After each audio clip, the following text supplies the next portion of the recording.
అత్తాకోడళ్ల మాయ. బయట కుండపోతగా వర్షం కురుస్తోంది. ఇంట్లో హాల్లో లావణ్య విసుగ్గా అటూ ఇటూ నడుస్తోంది. అత్తయ్యా, మీరు చెప్పినట్టే అన్నీ సర్దాను. అయినా మీ ముఖంలో ఏదో అసంతృప్తి కనిపిస్తోంది. ఎందుకని? అసంతృప్తి అని కాదు లావణ్య. ఆ సోఫా కవర్ అలా ముడతలు పడి ఉంటే చూడ్డానికి బాగోదు కదా.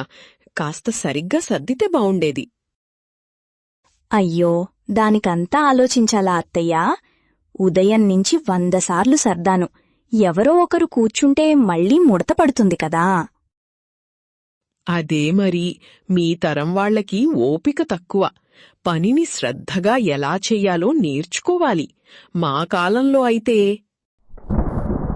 శారద తన వాక్యం పూర్తి చేయకముందే పెద్ద ఉరుము శబ్దంతో ఇంట్లో కరెంటు పోతుంది. అంతా చిమ్మ చీకటి. హమ్మయ్యా, దేవుడు కరుణించాడు. ఈ పురాణం ఇప్పట్లో ఆగదు అనుకున్నాను. ఏంటి లావణ్య, గొణుక్కుంటున్నావు? కొవ్వొత్తెక్కడుందో చూడు. అన్నీ చేతికందిస్తేగాని ఏ పని చెయ్యవు. చూస్తున్నాను అత్తయ్యా. ఈ చీకట్లో ఏం కనిపిస్తుంది? మీరైనా కొంచెం వెతకవచ్చు కదా. నేను వెతకడమేంటి? నా కళ్ళు కూడా సరిగ్గా కనిపించవు. ఇంట్లో దీపం కూడా ఎక్కడుందో తెలుసుకోవా? ఇంతలో తలుపు చప్పుడవుతుంది. లావణ్య తడుముకుంటూ వెళ్లి తలుపు తీస్తుంది. తడిసిన జానకి, ప్రకాష్ లోపలికి వస్తారు. ఏంటే లావణ్య, ఈ వర్షంలో కరెంటు కూడా తీశారా?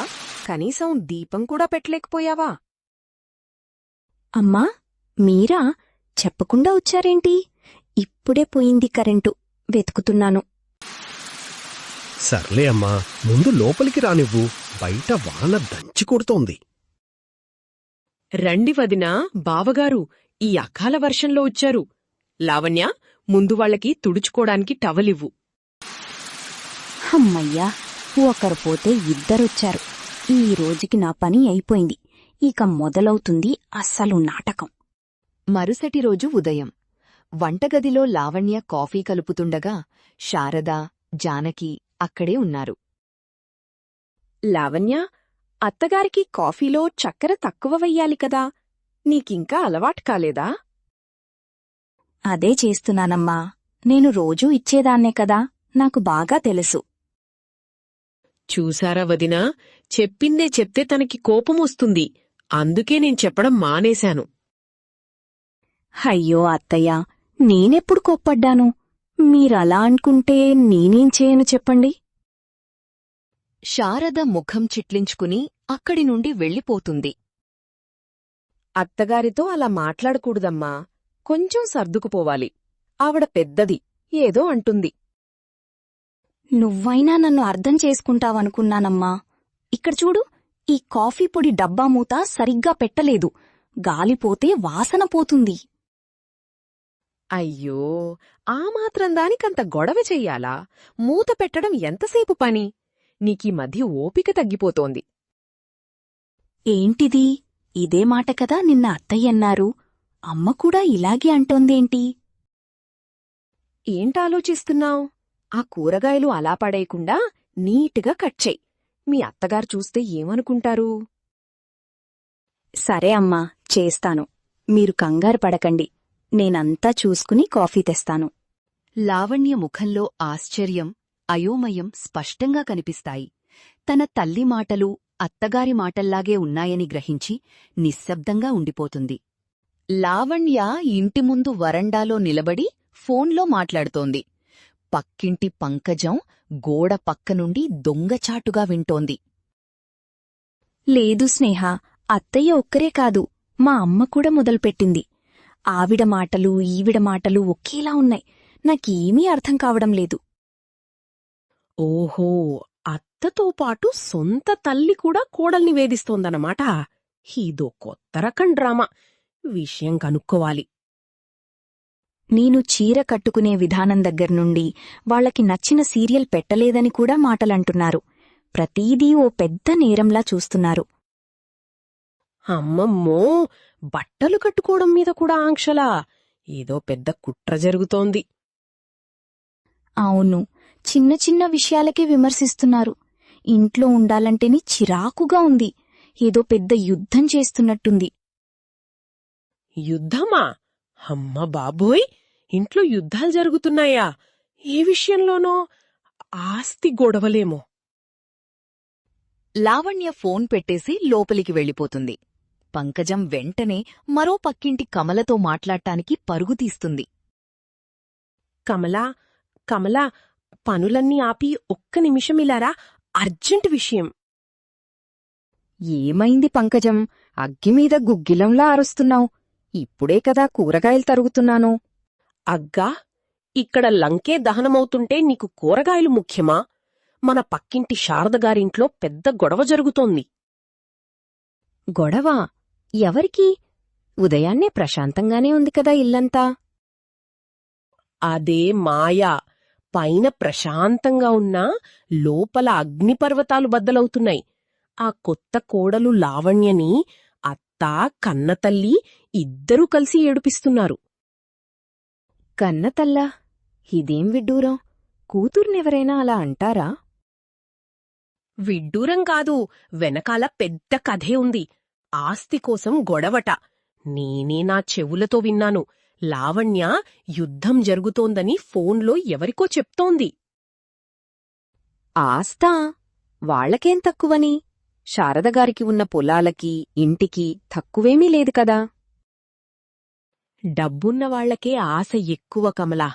లావణ్య పేరుమీద వాళ్ల తాతయ్య ఏదో పెద్ద ఇల్లు రాశాడట. అది తమకి రాసివ్వమని ఈ ఇద్దరూ కలిసి ఒత్తిడి చేస్తున్నారట. అయ్యో పాపం! అందుకేనా ఆ అమ్మాయి ఎప్పుడూ దిగులుగా ఉంటుంది? మొహం మీద నవ్వే ఉండదు. అవును, నేను మొన్న గుడిలో చూశాను. శారదగారు ఏదో గట్టిగా అంటున్నారు. ఈ అమ్మాయి కన్నీళ్లు తుడుచుకుంటోంది. అప్పుడే అనుమానమొచ్చింది నాకు. నిజమే పంకజం. మొన్న వాళ్ళ అమ్మ వచ్చినప్పుడు కూడా లావణ్య ముఖం చిన్నబోయింది. నేనేదో అనుకున్నాను. కారణమీదా? ఇంకా చాలా ఉంది. బట్టలు సరిగా కట్టుకోలేదని కూడా అంటున్నారట. స్వేచ్ఛ లేకుండా చేస్తున్నారు. మరీ ఇంత దారుణమా? మనం చూస్తూ ఊరుకుంటే ఎలా? అదే కదా నేననేది. మనం ఊరికే ఉండకూడదు. కనీసం నలుగురికి చెప్పి వాళ్ళకి భయం పుట్టించాలి. మనకెందుకులేమ్మా వాళ్ల గొడవలు. రేపు మనల్నంటే ఏం చేస్తాం? అలా అంటే ఎలా? రేపు మన ఆడపిల్లలకు ఇలాంటి కష్టం వస్తే ఎవరండగా ఉంటారు? మన వీధిలో ఇలాంటి అన్యాయం జరగనివ్వకూడదు. నువ్వు చెప్పింది కూడా నిజమేలే. సరికాని ఏం చేద్దాం? ముందు మన మహిళా మండలి అధ్యక్షురాలు సుజాతాగారికి విషయం చేరవేద్దాం. వాళ్ళొక మాట చెప్తే శారదాగారికి బుద్ధొస్తుంది. అది మంచి ఆలోచనే. పద, ఇప్పుడే వెళదాం. ఆలస్యం చేస్తే పాపం ఆ పిల్లకు ఇంకా ఎన్ని కష్టాలో. పద పద, ఆలస్యం చేయకూడదు. ధర్మాన్ని నిలబెట్టాలి. అయ్యో, ఈ పంకజమాంటీకి ఏమీ పనిలేదా? నా మాటలు విని ఏమేమో కథలల్లేస్తోంది. ఈవిడ ఆ కమలా ఆంటీకి చెప్తే గంటలో వీధంతా పాకిపోతుంది. లేనిపోని గొడవ ఇప్పుడు అత్తగారి దగ్గరకు చేరితే నా పరిస్థితేంటి? ఈవిడతో ఇంకో పెద్ద తలనొప్పొచ్చి పడింది. లావణ్య పడకగదిలో మంచం మీద దిగులుగా కూర్చుని ఉంది. ప్రకాష్ ఆమె పక్కన కూర్చుని ఓదారుస్తున్నాడు. ఏమైందమ్మా లావణ్య? ఉదయం నుంచి చూస్తున్నాను, చాలా డల్గా ఉన్నావు. అంతా బాగానే ఉంది కదా? ఏం చెప్పన్నాన్నా? అత్తగారనే మాటలకే బాధపడుతుంటే ఇప్పుడు అమ్మ కూడా అవే మాటలంటోంది. నాకెందుకో చాలా ఒంటరిగా అనిపిస్తోంది. మీ అమ్మకు నీమీద ప్రేమ ఎక్కువ కదా, అందుకే అలా అంటుంది. నువ్వు బావుండాలనే కదా. దాన్ని తప్పుగా అర్థం చేసుకోకు. ప్రేమ ఉంటే ఇలాగేనా నాన్న ప్రవర్తించేది? ప్రతిదానికి ఒక వంక పెట్టడం, అది సరిగ్గా చెయ్యలేదు, ఇది సరిగ్గా చెయ్యలేదు అనడం వినడానికి చాలా కష్టంగా ఉంది. ఇంతలో జానకి గదిలోకి వస్తుంది. ఏమండి, కూతురితో ఏం రహస్యాలు మాట్లాడుతున్నారు? దానికి లేనిపోనివి నూరిపోయకండి. అత్తారింట్లో ఎలా ఉండాలో నేర్పాలి కాని. జానకి, నువ్వు కాసేపు ఆగవు. అది బాధలో ఉంటే ఓదార్చడం మానేసి నువ్వు కూడా మొదలుపెట్టావా? చూశావా, నీవల్లే మీ నాన్న నన్నంటున్నారు. ఏదో నీ మంచి కోరి చెప్తే దానికి కూడా నాటకాలాడుతున్నావు. నీ కర్మ ఇంతే. భగవంతుడా, ఈ పరిస్థితి నుంచి నన్నెలాగైనా బయటపడి నేను ఎవరితో నా బాధ చెప్పుకోవాలి? వదిలేయమ్మా, నేనున్నాను కదా. నువ్వేం దిగులు పడకు, అన్నీ సర్దుకుంటాయి. హాల్లో అందరూ టెన్షన్గా ఏదో వెతుకుతున్నారు. బీరువా తెరిచి ఉంది. వస్తువులు చిందరవందరగా ఉన్నాయి. లావణ్య, ఆ పాత ఆస్తిపత్రాలు ఎక్కడ పెట్టావో గుర్తుందా? అర్జెంటుగా కావాలి. నాకెలా తెలుస్తుందత్తయ్యా? మీరెప్పుడూ నన్ను బీరువా ముట్టుకోనివ్వరు గదా. మీరే ఎక్కడో పెట్టుంటారు. అత్తగారిని అలా అడగకూడదు. నీకు బాధ్యత లేదా? ఇంట్లో ఏ వస్తువు ఎక్కడుందో తెలుసుకోవాలి కదా. వాళ్లు వాదించుకుంటుండగా మళ్లీ కరెంటు పోతుంది. అయ్యో రామా, ఈ కరెంటుకి కూడా ఇప్పుడే పోవాలా? చాలా ముఖ్యమైన పత్రాలవి.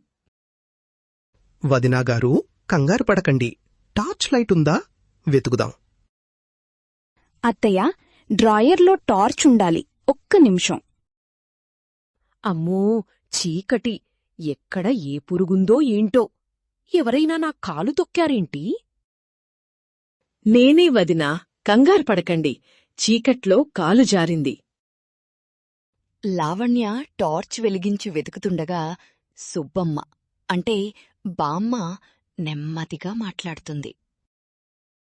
శారదా, కంగారు పడితే పోయినవి దొరకవు. ప్రశాంతంగా ఆలోచించు. ఎక్కడ పెట్టావో గుర్తుకొస్తుంది. అమ్మా, నాకేమీ గుర్తురావడం లేదు. చాలా టెన్షన్గా ఉంది. చూసావా, నీవల్లే మీ అత్తగారికి ఎంత టెన్షన్.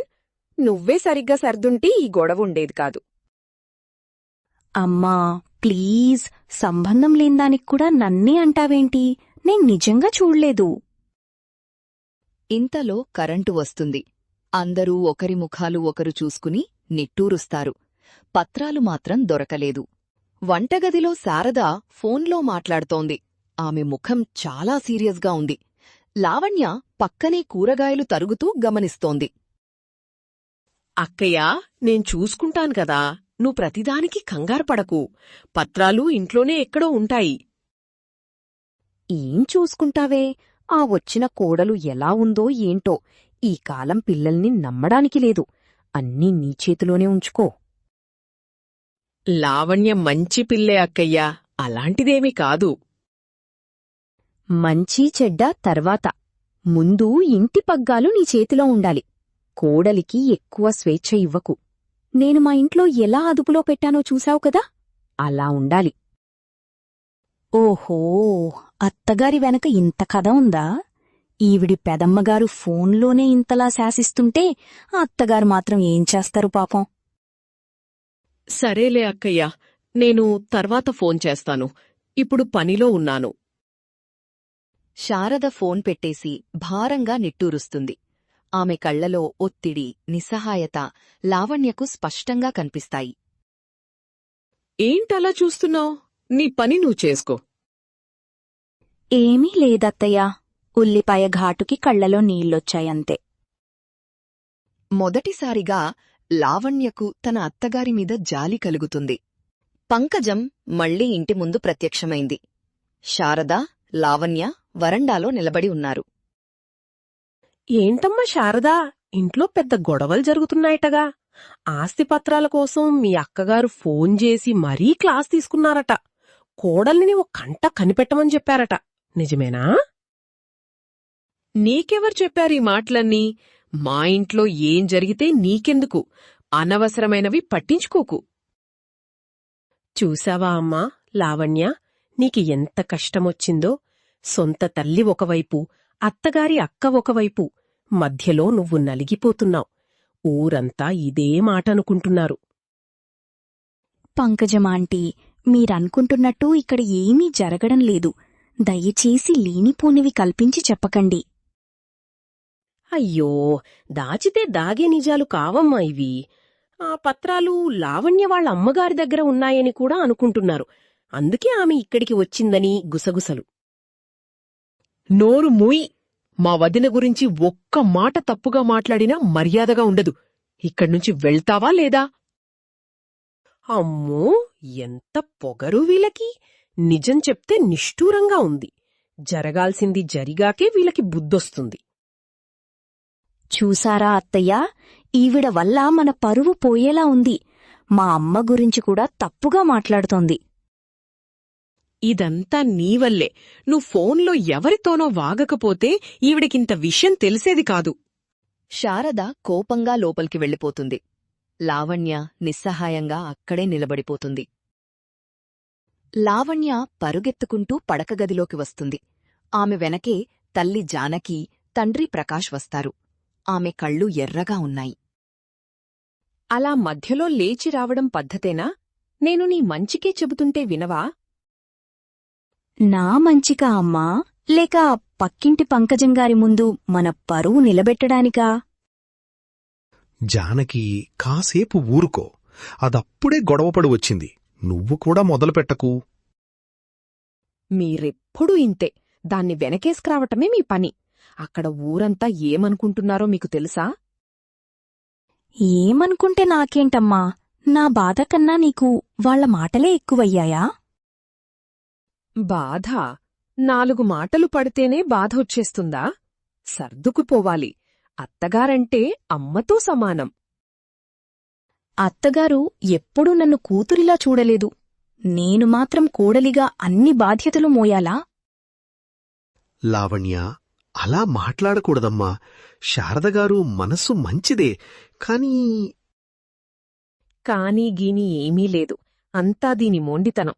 పెదత్తగారు ఫోన్లో అంతలా అంటున్నారంటే కారణం లేకుండా ఉంటుందా? ఆస్తిపత్రాల గురించి నాకు నిజంగా ఏమీ తెలియదమ్మా. నన్నెందుకు నమ్మరు? నమ్మకం కాదు లావణ్య, ఇది లోకం తీరు. ఆడపిల్ల అత్తారింట్లో ఒదిగి ఉండాలి. ఎదురు సమాధానాలు చెప్పకూడదు. జానకి, నువ్వు సమస్యను పెద్దది చేస్తున్నావు. కాసేపు మనమ్మాయిని ఒంటరిగా వదిలేయ్, ప్లీజ్. నా మాట వింటే కదా, దాని కర్మకు దాన్ని వదిలేయడమే.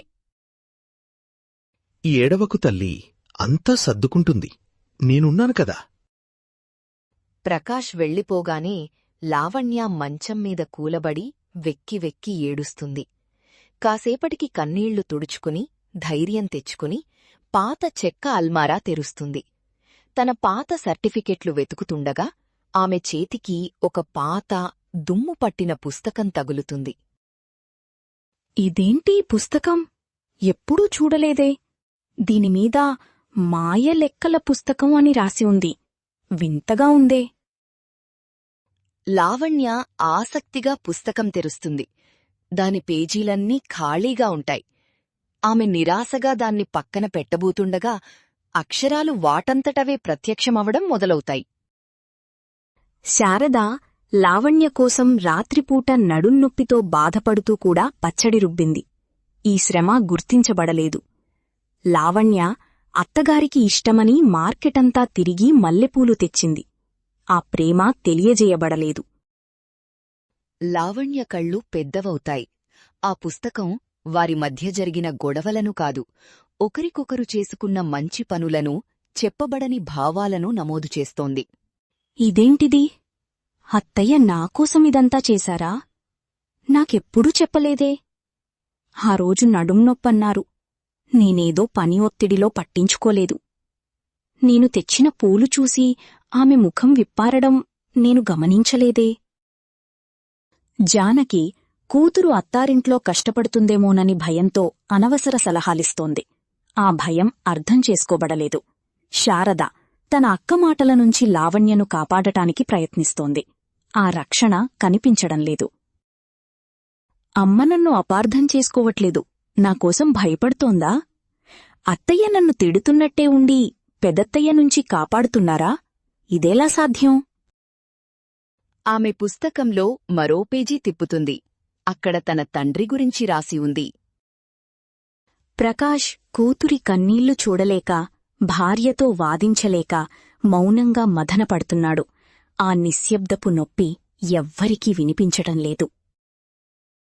లావణ్యకు ఒక్కసారిగా అంతా అర్థమవుతుంది. ప్రతి ఒక్కరూ తమ ప్రేమను, బాధ్యతను వేరే రూపంలో చూపిస్తున్నారు. కాని పైకి కనిపించే మాటలు చేతలు వేరుగా ఉన్నాయి. ఇది గొడవల పుస్తకం కాదు, అర్థం చేసుకోని ప్రేమల బాధ్యతల పుస్తకం అని గ్రహిస్తుంది. ఆమె ఆలోచనా విధానం పూర్తిగా మారిపోతుంది. వంటగదిలో వాతావరణం వేడిగా ఉంది. శారద, జానకి, లావణ్య మధ్య మళ్లీ వాగ్వాదం జరుగుతోంది. ఇంతలో మళ్లీ కరెంటు పోతుంది. ఆ పత్రాలు నువ్వే ఎక్కడో పెట్టావు. ఇప్పుడు దొంగచూపులు చూస్తే ఎలా? నిజం చెప్పు. అవునమ్మా, నీకు తెలియకుండా ఎలా పోతాయి?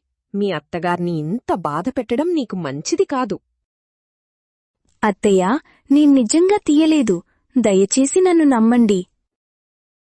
ఆ చీకట్లో ఒక మూలన కూర్చున్న సుబ్బమ్మ నెమ్మదిగా మాట్లాడుతోంది. శారదా, ఆగు. ఒకప్పుడు మీ అక్క మాటలు విని నేను కూడా నీమీద ఇలాగే అరిచేదాన్ని. నువ్వు ఏ తప్పు చేయకపోయినా నిన్నే అనేదాన్ని. ఈరోజు నువ్వు నీ కోడలిమీద అరుస్తుంటే నాకు ఆనాటి నేనే గుర్తొస్తున్నాను. ఆ తప్పు నేను చేశాను. ఇప్పుడు నువ్వు చెయ్యకు. అమ్మా, సుబ్బమ్మ మాటలు శారదను కదిలించివేస్తాయి. ఆ క్షణంలో మాయ పుస్తకంలోని వాక్యాలు లావణ్యకు గుర్తొస్తాయి. అత్తగారి నడున్నొప్పి గురించి చదివిన విషయం గుర్తుకొచ్చి ఆమె వెంటనే లేచి చీకట్లోనే తడుముకుంటూ వెళ్లి ఒక నూనె సీసా తెస్తుంది. అత్తయ్యా, మీకు నడుంనొప్పి కదా? ఈ నూనె రాయినా కొంచెం ఉపశమనంగా ఉంటుంది. లావణ్య ఆప్యాయతకు శారద ఆశ్చర్యపోతుంది. ఆమె కళ్ళు చెమర్చుతాయి. ఏమీ మాట్లాడకుండా తల ఊపుతుంది. లావణ్య నెమ్మదిగా నూనె రాస్తుండగా ప్రకాష్ టార్చ్ లైట్ వేస్తాడు. వదినా, ఈ పత్రాలు పాత పచ్చళ్ల జాడీల వెనక ఉన్న పాత వంటల పుస్తకంలో ఉన్నాయి. ఇందాక వెతుకుతుంటే దొరికాయి. అందరూ ఊపిరి పీల్చుకుంటారు. అదే సమయానికి కరెంటొస్తుంది. వెలుగులో శారద, లావణ్య ఒకరి కళ్లల్లోకి ఒకరు చూసుకుంటారు. వారి మధ్య మాటలు లేవు, కాని ఒక కొత్త అవగాహన, ఆప్యాయత వెల్లివిరుస్తాయి. లావణ్య, ఆ పూజా సామాగ్రిలో మల్లెపూలు వాడిపోయాయి, తీసేయాలి. సరే అత్తయ్యా, ఇప్పుడే తీసేసి మీరు తెచ్చిన తాజా పూలు పెడతాను. నువ్వు నిన్న చేసిన ఆ కూర చాలా బావుంది. నాక్కొంచెం నేర్పవా? తప్పకుండా అత్తయ్యా, ఇద్దరం కలిసే చేద్దాం రండి. జానకి, సుబ్బమ్మ ఒకరినొకరు చూసి చిరునవ్వు నవ్వుకుంటారు. బయట ఎడతెరిపి లేకుండా కురుస్తున్న వర్షం ఆగిపోయి వంటగది కిటికీలోంచి లేత సూర్యరశ్మి ప్రసరిస్తుంది. ఇంట్లో వాతావరణం కూడా ప్రశాంతంగా, తేలికగా మారిపోతుంది.